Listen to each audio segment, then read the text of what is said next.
All right, guys, full body workout day number 2. Now, you should have already completed 2 workouts. You should have done full body day number 1 on the first day, and you should have done cardio and abs on your second day. So this should be your 3rd day of working out. You should have already done your warm-ups by now and watched all the other intro videos. So let's get right into it. We're gonna do this the same way we did full body workout day number 1, where you did exercise A, and then you superset that with exercise B, and then you go back to exercise A, and you do that until you've completed all of your sets. And same thing, you're gonna shoot for a rep target of 30. If you can't do 30, that's totally fine. If you can only do 8 or 10, that's totally fine.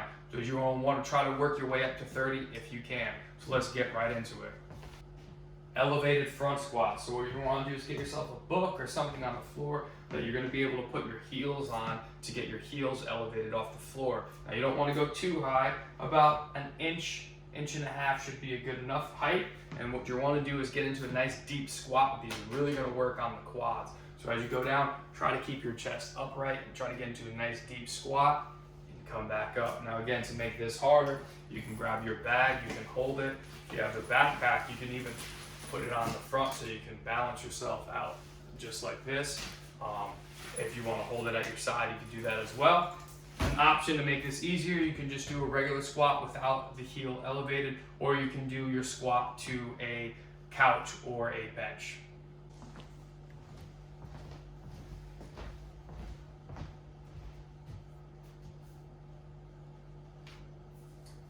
Single leg RDLs.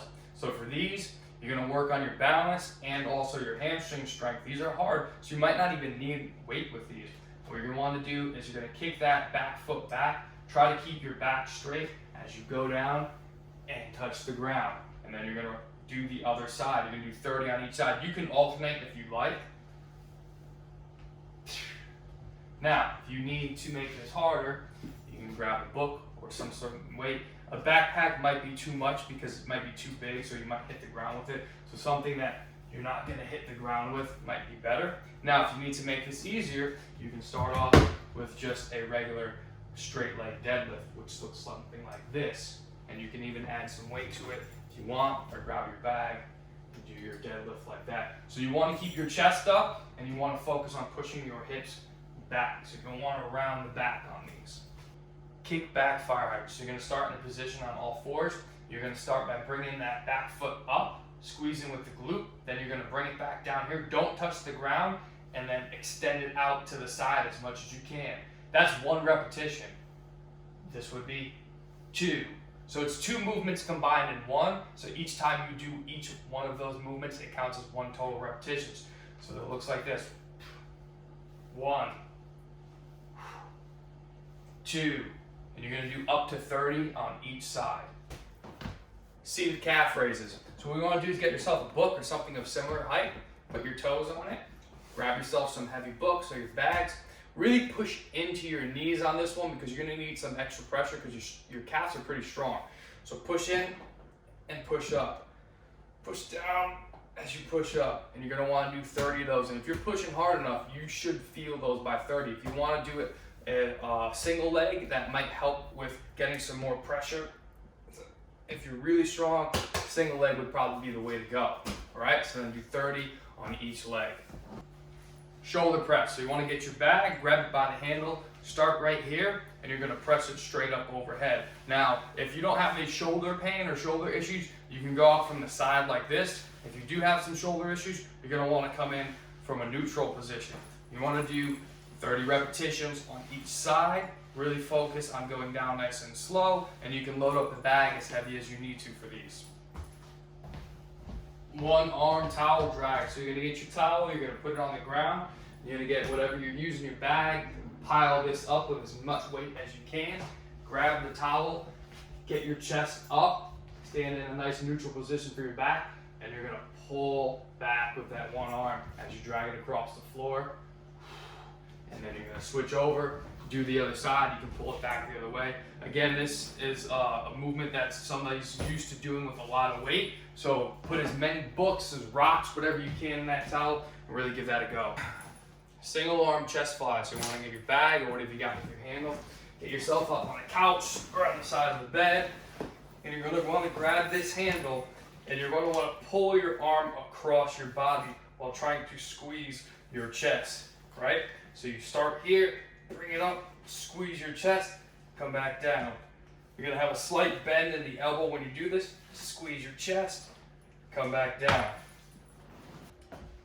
Reverse fly. This is a good one you can use some books for. You don't need a lot of weight with these, so what you want to do is bend at the hips, keep a nice neutral spine, and bring your arms and squeeze your shoulder blades as you bring them back. So from the back, it should look like this, really squeezing those shoulder blades as you bring it up. If you have 2 backpacks, you can use that as well. You need a lot of weight with these, especially if you're doing 30, but if you only have 1 bag and no books, you can do 1 side at a time as well. Really focus on squeezing the back. Superman, so you're gonna want to lay face down and you want to bring your arms and your feet up at the same time. So you're gonna start here, bring it up, hold, and bring it back down. Now, if you want to make this harder, you can focus on longer holds, just like this. Bring it back down. On the ground, just your shoulders come off, and you're gonna bring your hands down towards your sides, and then stretch back out, and then bring them back in. Really focus on squeezing the top of the back, and really focus on pulling something. If you want, you can even grab a towel or a shirt, and hold that if you need that extra cue to help you really focus on squeezing back as you reach back. Hammer curls. So these are similar to the bicep curl. The only difference with the bicep curl is your palm is facing up. For the hammer curl, your thumb is facing up. So it looks like you're swinging a hammer. So bicep curl with the hands up, hammer curl with the thumb up. So you're gonna grab your bag or whatever you're using, keep that thumb up, squeeze, just like that. Same thing like with the curls and other weights. If you're doing it nice and slow, you shouldn't have to load it up too much. Press outs. So remember, with these, it's not a push-up. So you're going to press yourself this way, not bend in this way. So this is what's gonna look like. This is the easier version. You can start up here. Really keep thinking about keeping those elbows tucked in as you're doing your press out. Keep them tucked in here. And if you wanna get harder, work your feet back and get yourself nice and deep. And you'll feel those, but make sure you got a nice sturdy desk or a table to do these on, and you'll really feel those towards the end. Trust me.